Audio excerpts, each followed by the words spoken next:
What's up guys, and welcome back to round number 14 of my F1 2020 My Team career mode with the Honda team driving as Jenson Button, and it's time for the Belgian Grand Prix, Spa, one of my favourite tracks to drive on, so really looking forward to today's video. Yeah, if you missed yesterday's Hungarian Grand Prix, click the I button in at the top right to check that one out, but really looking forward to today's video. If you guys are enjoying this series still, do make sure to leave a like and subscribe if you're new, because only 25% of you are actually subscribed to the channel, so if you do want to get notified, do make sure to click that button. But without further ado, we have got a sponsorship renewal, so we're getting straight into that. Our Pay Night sponsorship has come to an end, and if I'm being honest, I don't really like their logo, so they gave us some decent perks, but I think it's time to cut shop around for a new sponsor.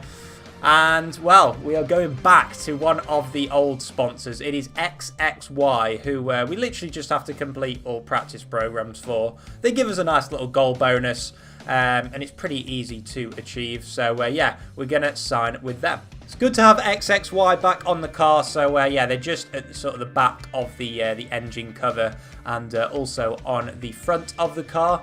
And, yeah, massive fan of all the logos that are on the car now, which is always good. We've got a decent number of R&D points to spend, and one area which I think has been a little bit deprived so far is the chassis department. You can see we're still the second worst, only Williams are behind us, so we are going to go for a major chassis upgrade to do with the monocoque structure. So that is a major one which will be with us in time for the Singapore Grand Prix, and yeah, hopefully that will get us up the chart.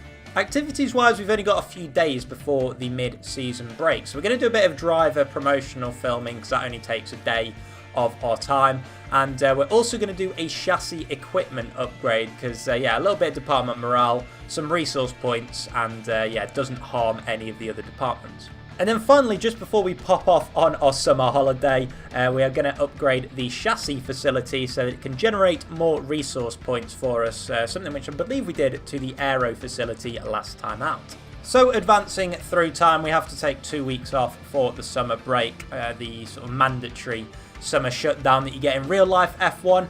So yeah, good to see that they've implemented that in the game, and then as soon as we get back from the summer break, you can see that we have a cylinder head upgrade. So that is a major powertrain upgrade, and that is going to make us an absolute beast on the straights, at least I hope, around the very long straights of Belgium. So hopefully the team are revitalised now that we are back from our summer break.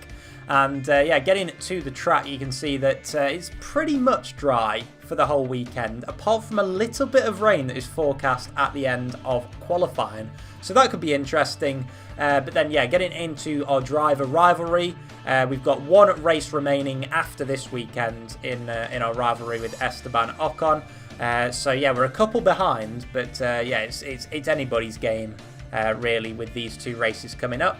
In terms of the R&D progress, we're still firmly in that midfield battle. I think we've stayed in the same position that we were in the last round between Alfa Romeo and AlphaTauri, but that powertrain upgrade will be very useful here in Belgium. Of course, this performance chart doesn't necessarily give you an exact indication of how quick we're going to be, and I think around a track like this at Spa, we are going to be definitely up there with Racing Point, Renault and McLaren. The sponsorship deal that we signed with Sudo last time out indicates that we have to go fastest in one of the practice sessions. So we made sure to do that in practice 1 again, bolting on the soft tyres on the practice programme and just about taking us clear of Max Verstappen.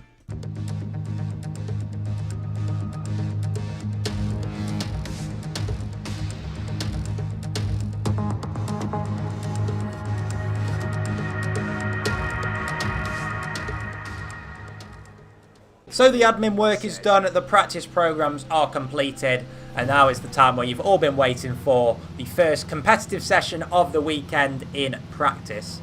Now, in the interest of speeding this series up, I've decided to switch it up and go for one single qualifying session of 18 minutes, as opposed to the normal 3 qualifying sessions that we usually do.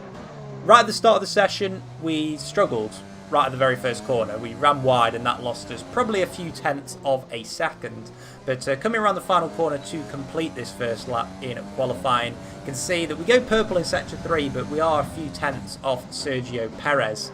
Yeah, we decided to go out in the middle of the session because there's rain forecast, as you saw earlier, right at the end of the session. And we managed to tidy up our first sector, and that takes us three tenths of a second quicker, which puts us all the way up in P8. So now coming out of the garage right at the end of the session, or near the end of the session, we've got 3 minutes left on the clock. The clouds are looking very, very heavy. And this tends to be the time where everybody puts in their quickest times of the weekend, so it'll be interesting to see what the weather does.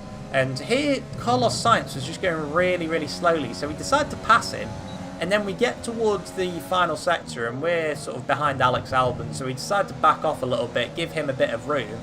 And then all of a sudden, Carlos Sainz wants to get racy with us and decides he wants to get past us. So that sort of throws us off a little bit. And then we have to back off once more to give him some room. And yeah, it was a little bit annoying from the AI there. So yeah, we've got about a minute and a half left of qualifying. And this is going to be our final lap of the session. And the clouds are still looking heavy, but the weather has just about held out. So we're going to have to really be on it on this lap. And now we cross the start-finish line for our final qualifying lap, and into La Source, braking it around 100 metres, trying to get a good exit there. And we get decent enough traction, slightly quicker than the previous Delta. And coming through Eau Rouge now, and up towards Radion. And yeah, flat through there, one of the most exhilarating corners on the F1 calendar. And now it is just flat out to the end of Sector 1. You can see raindrops starting to appear as we go up the hill now and towards Les Combes.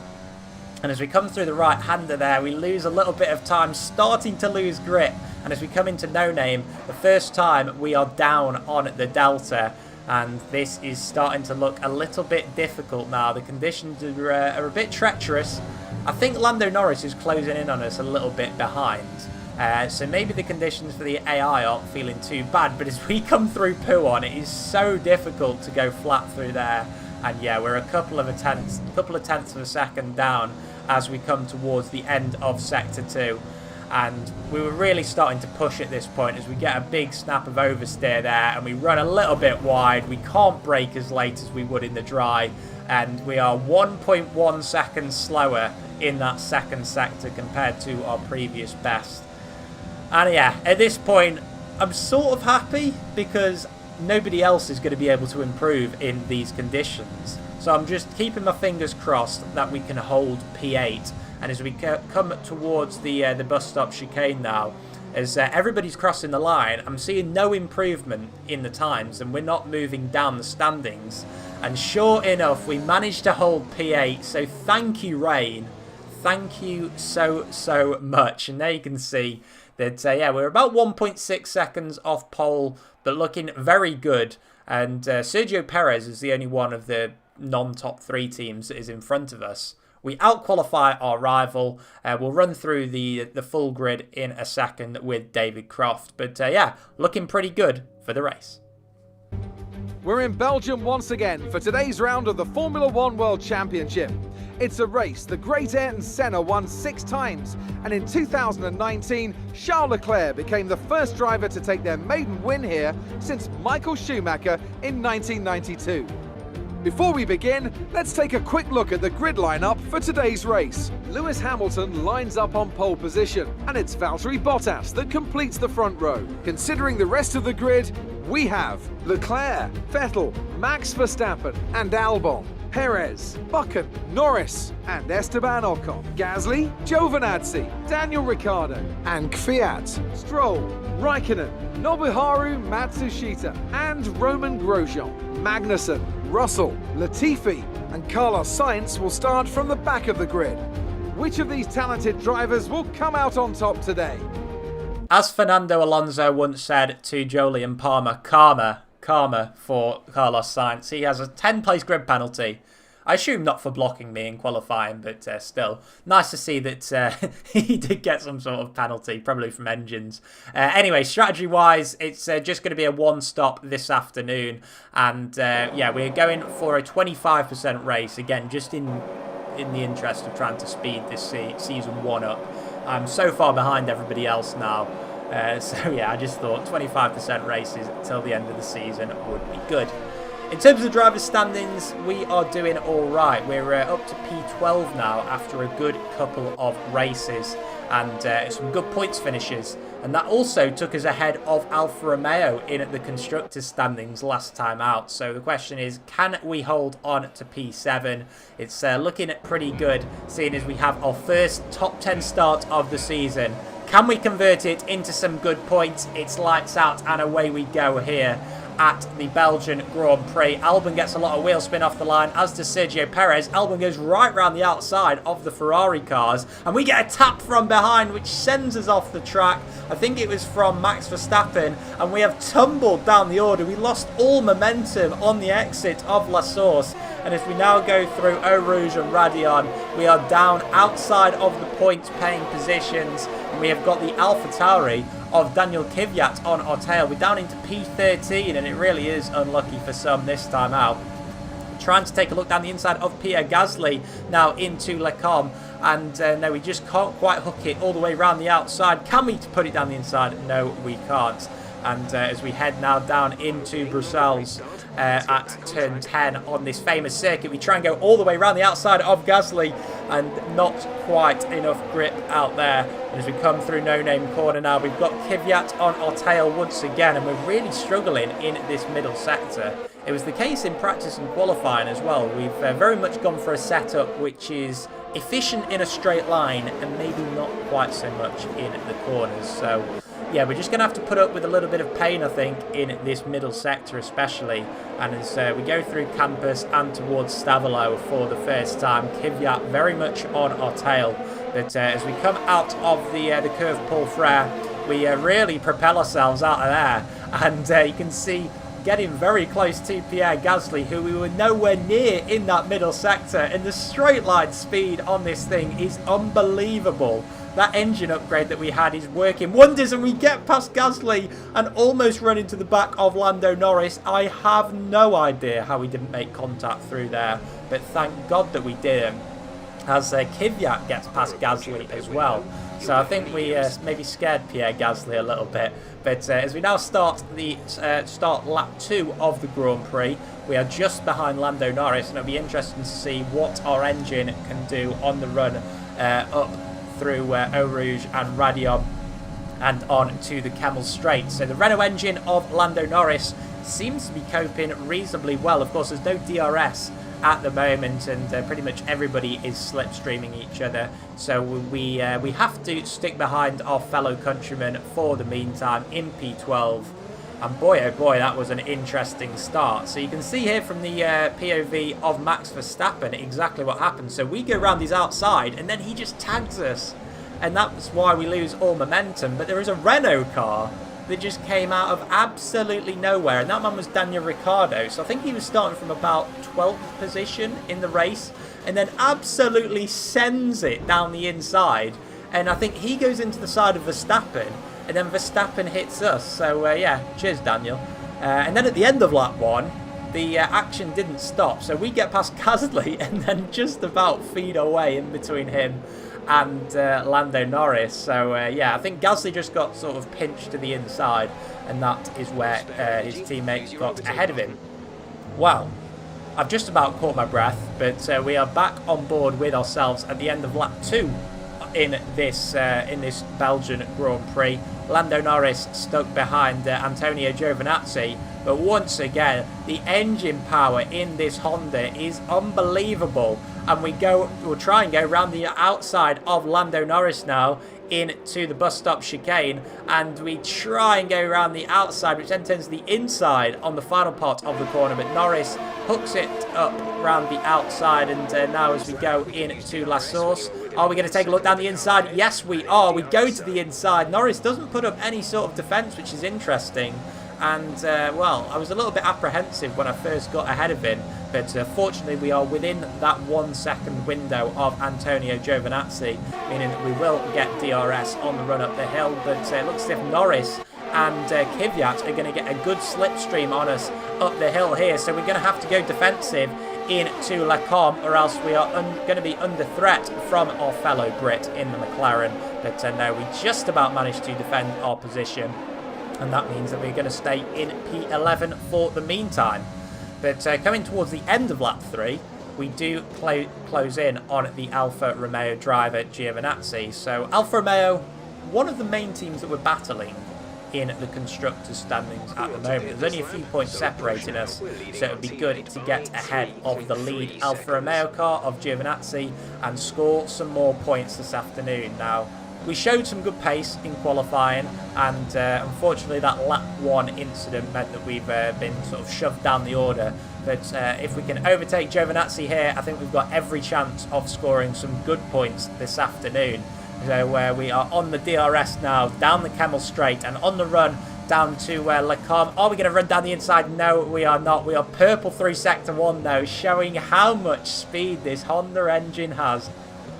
It's unreal. You know, we were the slowest car in a straight line at the start of the season, and these upgrades that we've done are most certainly worth it. We've taken the hit in some of the corners and in terms of chassis and aero, but yeah, in a straight line this car is electric, and this track is one that very much suits us. And sure enough, once again getting a good run towards the bus stop chicane on Antonio Giovinazzi, and we're going to decide to come into the pit lane. So yeah, struggling to get past Giovinazzi, who is of course in a Ferrari powered car, and I think Ferrari do have the second best engine at the moment behind our own.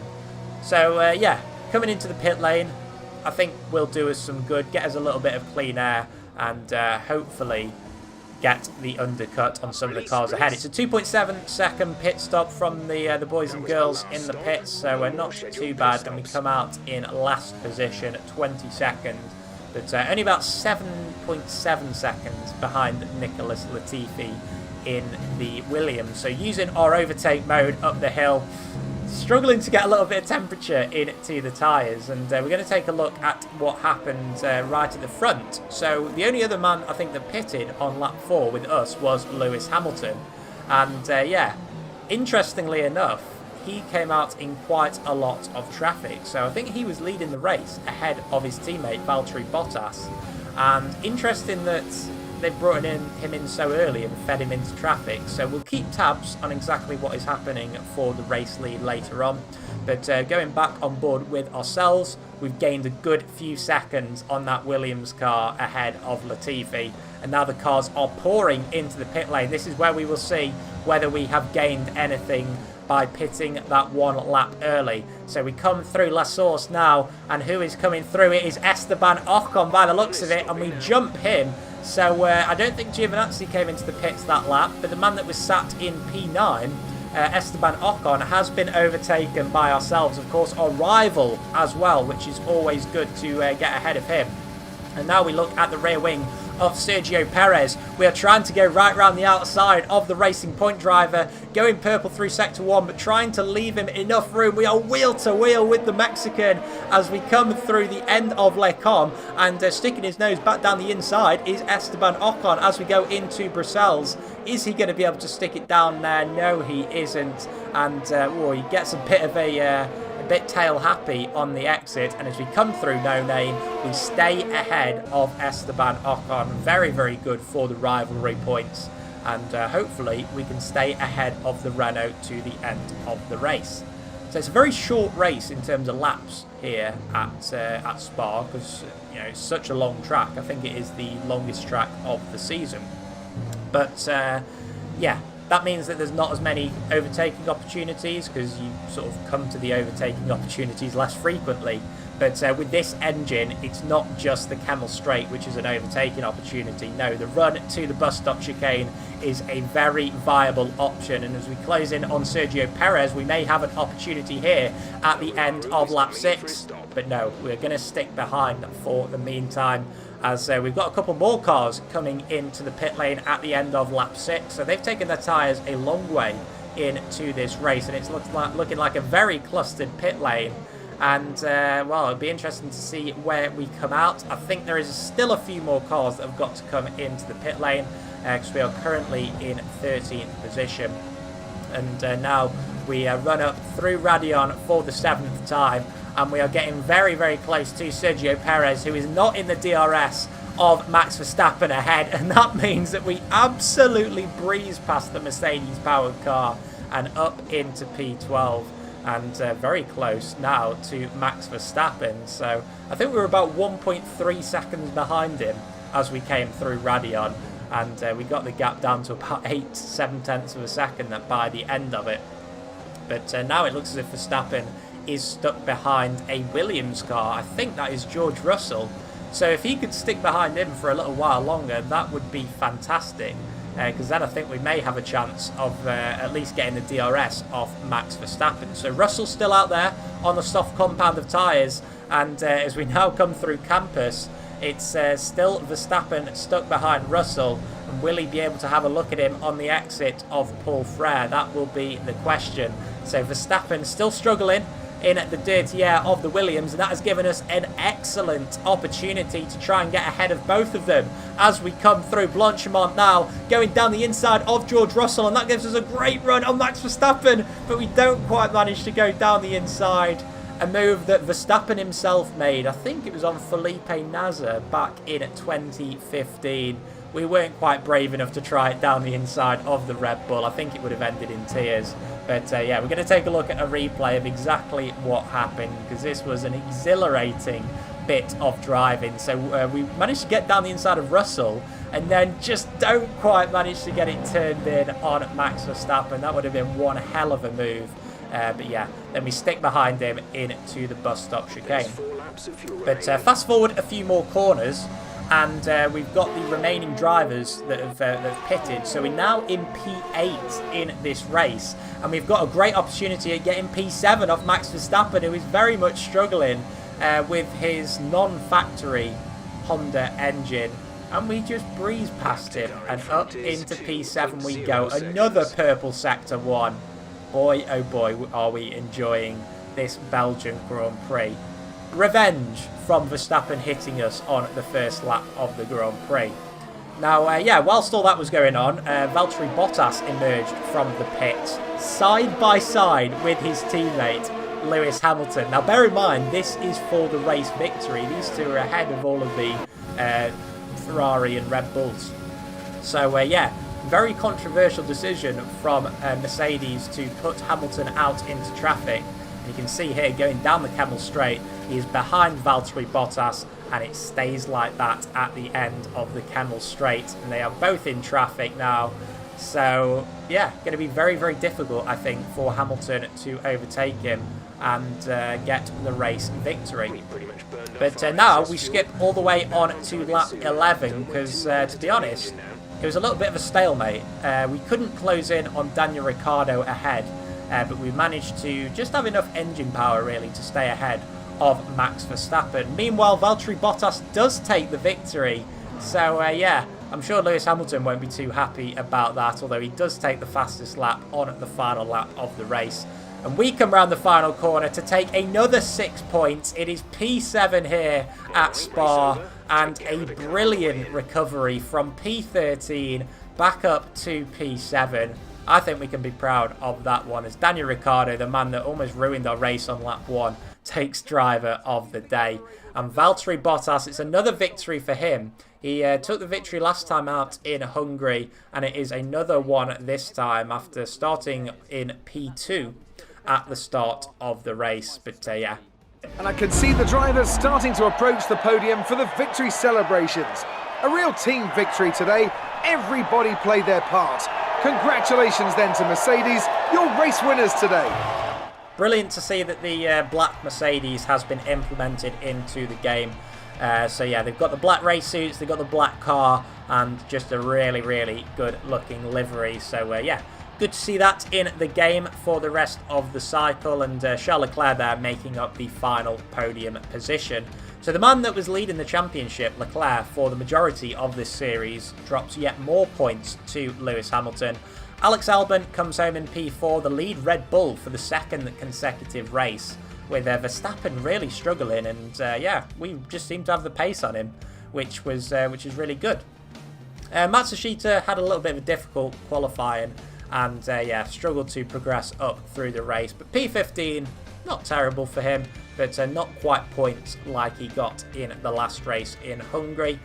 Onto the driver's standings, you can see we are still in P12, and in fact there's no movement whatsoever, although Valtteri Bottas very much closing in on Vettel and Leclerc with his victories in the last 2 races. And then finally, in terms of the constructor standings, again, there's no movement. Mercedes pulling away from Ferrari, and us in the Honda team, we have slightly pulled away from Alfa Romeo, 29 points to their 21. And yeah, that is it for today's race. So in terms of the rivalry, we're looking all right. We've got 1 race remaining, and it's 27-26. So we take the lead once again over Esteban Ocon. And thank you guys for sticking around if you have for this long. Do make sure to leave a like if you haven't already. Subscribe if you are new. And I will be back tomorrow for the Italian Grand Prix, the final European race of the season. And yeah, do take care. I'll see you then. Bye bye.